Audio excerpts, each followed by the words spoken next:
Message received, the 4th episode of the 4th Stephen Bomb and the 77th episode of the show overall. As usual, there will be spoilers for the episode in this review, so keep that in mind. This episode was not at all what I expected. I kind of expected the outcome of this episode to come around eventually, but not this quickly. Getting into the plot of the episode, very simply, it picks up about where the previous episode left off. The Gems have had time to return to Earth from the moon, and they're now discussing whether or not they should test the drill before they use it. And as they're doing so, Stephen confronts Peridot, but not about the object that she took specifically. He takes her into the barn, they get into an old rundown truck, and he's actually really, really smart about it. He asks her about the diamonds, and gets her to admit that she is still very loyal to Yellow Diamond, and she probably always will be. And then he asks her about the communication device. It is a communication device, by the way. And she admits that she plans on using it to contact Yellow Diamond and bring her to Earth,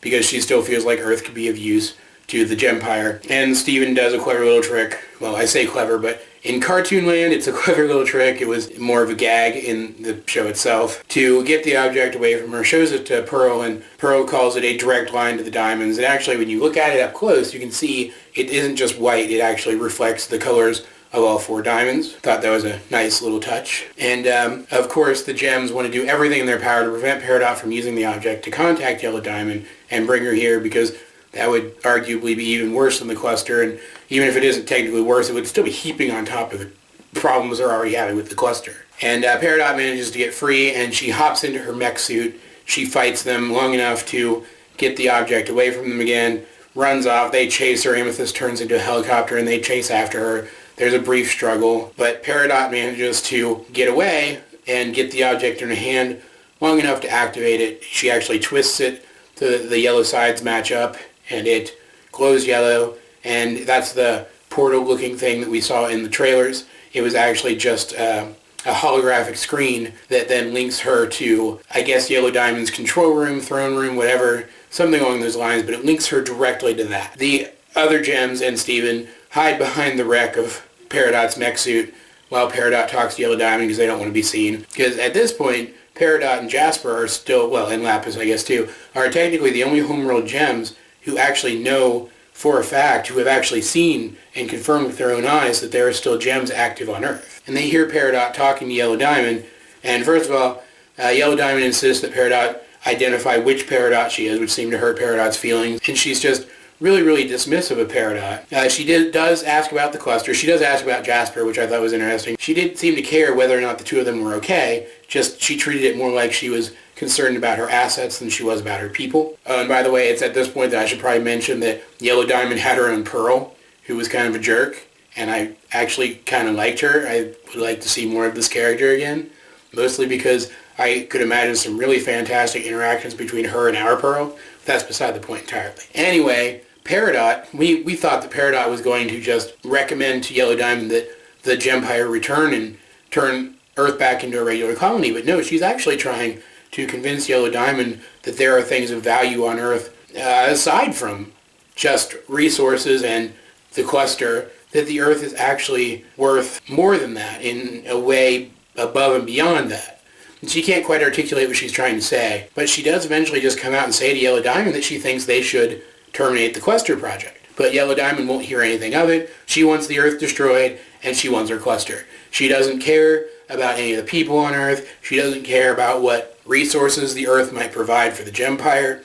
She just wants her planet-busting gem, and she wants the Earth gone, because she obviously knows the history of the war and stuff. She wants that blemish removed. And you can see Peridot struggling kind of in the back of her mind, and finally she just kind of snaps and says, but I know that there are things on this planet worth protecting. And obviously the Gems, who are all listening to this, are shocked. They didn't expect her to react that way. And I should also point out that Peridot had the opportunity to rat out the crystal gems, but she chose not to, claiming that her ship was destroyed in an accident and that Jasper was lost in an accident. So they're already pretty shocked by what she's been saying up to this point anyway.